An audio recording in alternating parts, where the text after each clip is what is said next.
Hi, my name is Rob. I'm a 59-year-old mountain biker from Colorado, and this is my journey to the Leadville 100 mountain bike race on August 9th, 2025. I hope you follow along with my training and the racing to see how it all goes. In this week's episode, I'm going to talk about FTP, or functional threshold power. What is it? FTP is actually a measurement of your wattage and your cycling output in terms of wattage. And essentially, it's the most output you can produce, average output, over the course of an hour-long ride. Generally, that's a suffering event. It's really tough. So the most common method to test your FTP, and the one that I use, is a 20-minute test. So you essentially do an all-out effort for 20 minutes, and you multiply that by 0.95, and then you get your FTP. So the 20-minute test, I do it on a Peloton. I ride a Peloton at home. I spend a lot of time in the winter on my Peloton. The great thing about that is very structured training.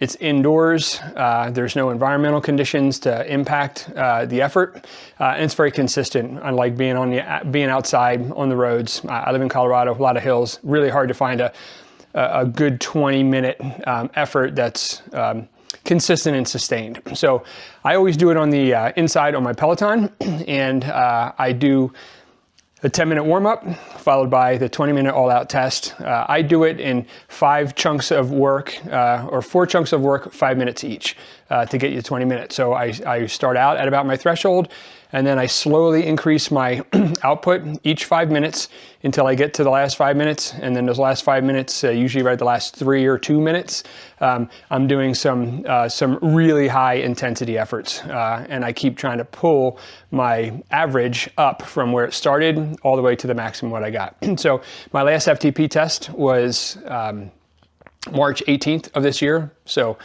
a few weeks ago, and my average was 267 watts of output over the course of the 95, or the course of the 20 minutes, and multiply it by 0.97, and my measured FTP is 249 watts right now. So that's a decent FTP that's out there, but the importance of your FTP, especially on cycling training, is it gives you power. It gives you personalized training. So the power zones in cycling are divided up into 7 different zones. You've got zone 1, which is the easiest, zone 7, which is all out, zone 4, basically the center zone or the middle zone. The middle of that zone is aligned with your FTP. So the middle of my zone 4 is 249 watts. What that means is I can sustain 249 watts for an hour without being able to really have anything left in the tank at the end of it. Physiologically or biologically, what it means is the lactic acid that my body's producing at that power output is being cleared at the same rate I'm producing it. If I go below that, I can sustain longer time in duration. If I go above it, I cannot sustain that time. So the more you produce lactic acid, and the less your body can work through its cardiovascular system and vascular system to eliminate that lactic acid. Once that buildup gets to a certain point, you just can't produce any more power, which is why it's called your threshold. So it's your functional threshold power, above which you can't sustain endurance. So when I'm training for Leadville, I want to know what my FTP is. And my goal is to raise my FTP over the course of the next few months to get it up into I'm probably shooting around 285, 290 to get it up there. I would be super happy with that. When I raced a few years ago, my FTP was 247. That was right before the race, and I'm at 249 now, and I've got 3.5 months to go before the training, or before the race. So I think I'm in really good shape to get where I want to go. Again, the importance of FTP, and I'm going to hop onto my computer. I'm going to show you my Garmin output and how my Garmin analyzes my FTP, and kind of show you some of the metrics behind it. But really, it gives you a personalized intensity in your training zone. So when you have to do zone 2, which is most of what my training is in zone 2. I know exactly where my output has to be and how to train, whether it's on the Peloton or now that I'm riding outside, the weather's getting better. I've got power meter on my mountain bike, and I can roll right into the correct zones. I can monitor my average output, and I can see where I'm training so I can train effectively. It allows you also to track your progress. So I've charted my FTP over the 5 years that I've been tracking my FTP tests. It goes up and down depending on the season, depending on how I'm training, whether I'm running, whether I'm cycling heavy. But it actually allows me to understand what my training is. And it's also the foundation of structured training. So I'm using a Garmin training plan, and it gives me specific wattage outputs to train towards during different types of intensity efforts. And that way I have a very structured, very deliberate training process to get to where I am. The last little bit that I want to talk about with relative to the FTP is FTP is an absolute number, and it depends on your biology, depends on your training, all those things. But the way, really the cyclist, the important metric is your watts per kilogram. So essentially you take your FTP, you divide it by your watts, or divide it by your weight in kilos, and you get your average output in watts per kilogram. All the pros have that's how they track it, and that's how you basically normalize your FTP amongst other riders out there. So for instance, if I have an FTP of 200 watts and I weigh 130 pounds, like I weigh about 59, 60 kilos right now. So if I weigh 60 kilos at 200 watt FTP, and I can go a certain rate of speed, and somebody who weighs 100 kilos and has an FTP of 200, I'm obviously going to go faster than them. So my FTP, when you take 259 divided by 60, my FTP, or my normalized, or my watts per kilogram, is about 4.1 watts per kilo, which puts me in the very low end of kind of a racing cohort of people. And again, that 9 hours is what I'm shooting for, and that's probably the minimum that I could expect to achieve a 9 hour is at a like a +4 watts per kilo FTP. It also depends on my nutrition, pacing, weather, how I'm feeling that day, the whole 9 yards. So I'm right at the bottom of where I think, theoretically get there, but I have a lot of work to do. I really want to pad my FTP. I want to get up around 4.5, and I think that would put me in a pretty good range to actually get out there and do the 9 hours. So don't know if I'm going to be able to do that, but that's what I'm shooting for, and my training's really centered all around that. So with that, I'm going to jump over to the computer and show you guys what my screen looks like and kind of what my data is. So if you come down here into performance stats on your Garmin and click on FTP, you'll see here you've got your functional threshold power. And I'm going to show you this. Let me jump here to the Trainer Road. Trainer Road's an awesome resource. They've got tons of really good content, and they have a great YouTube channel. I do not subscribe to Trainer Road. I subscribe to Garmin. All my gear and all my electronics are Garmin. I've been a Garmin user since probably the late 90s when they first came out with GPS wrist receivers, the old Forerunner from years and years ago. And I've just been a Garmin fan ever since. So my neighbor is using Trainer Road, and he loves it. He's got an indoor trainer. I've got a Peloton, and it syncs with the Garmin, and I'll talk about that in a later episode as well. How to get your if you use Garmin, how to get your Peloton training and all of your activities built in there. But really what I want to talk to you about is your FTP, your functional threshold power.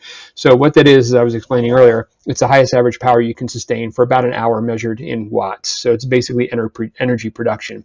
And physiologically, it represents that point where your lactate production and clearance are nearly balanced, sometimes called your lactate threshold. So there's a threshold where your body can clear your lactate production as fast as it produces it. And that's where your lactate threshold is. That's where your FTP is, and it's measured in watts. It's not the only metric that matters, but it's one of the most important. It's really kind of the standard that most cycling athletes, especially, measure themselves against. And really, what it matters specifically is it gives you personalized intensity. So when you're training your FTP, when you're training your training zones, your power zones from your cycle, whether it's a train or whether it's outdoors, you are riding in your specific zones. And as I said, zone 4 is in the middle of the spectrum, zone 1 being easy. We tend to want to spend about 80 to 85% in zone 2, which is building that base, and then you want to spend time at threshold, that's zone 4, and then you want to spend time at your anaerobic level, which is zones 5, 6, and 7, to build up that peak power. And you continue to grow your sustained capability at a threshold or above threshold, and you move your FTP up.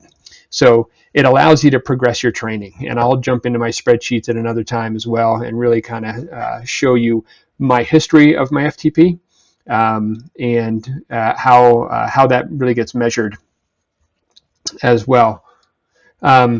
So that's really it. I would highly recommend you go to this what is a good FTP and how do I raise it comparison charts. If you roll down here, the importance of FTP, higher speeds, resilience, and better energy expenditure. And resilience is huge for Leadville. That kind of thing, that resilience and being able to sustain 9 to 12 or more hours of an effort is really important. And you've got to be pretty dialed in. They've got a really cool calculator down here. You put your weight in kilograms down here in your current FTP, and it gives you your watts per kilogram.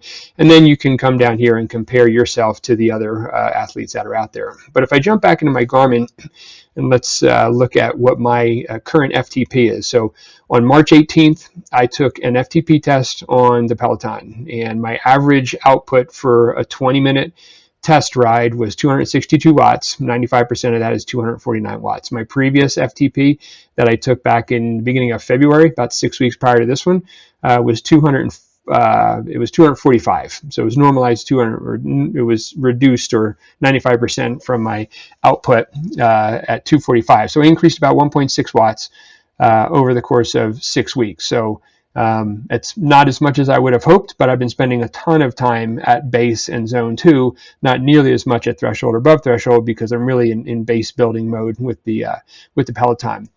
An important metric to normalize everything. So if you have a 249 watt FTP and you weigh 250 pounds, and I have a 249 watt FTP and I weigh 135 pounds, I'm going to be able to go a lot faster than you are. So the way you normalize that is you basically take your weight in kilograms and divide it into your FTP. So it's 249 divided by 60, which gives me a 4.1 watts per kilogram power to weight ratio is what that is. And you can see from Garmin down here, you've got the range of untrained here at the bottom, all the way up to superior, below 2.23 watts per kilogram, which would put me at somewhere around 130 watts, which is low zone 2, like zone 1 for me right now, all the way up to 5.04 to get you into the superior range.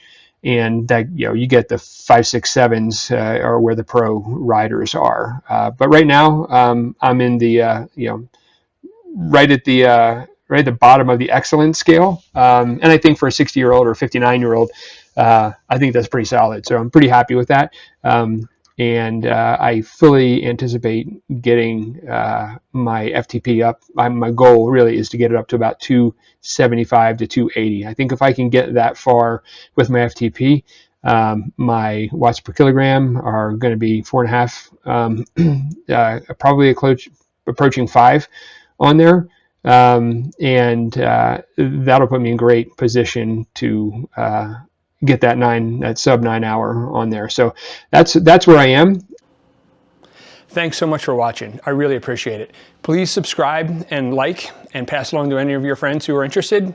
Remember, keep riding, keep climbing. Leadville's epic trails are waiting for you this year.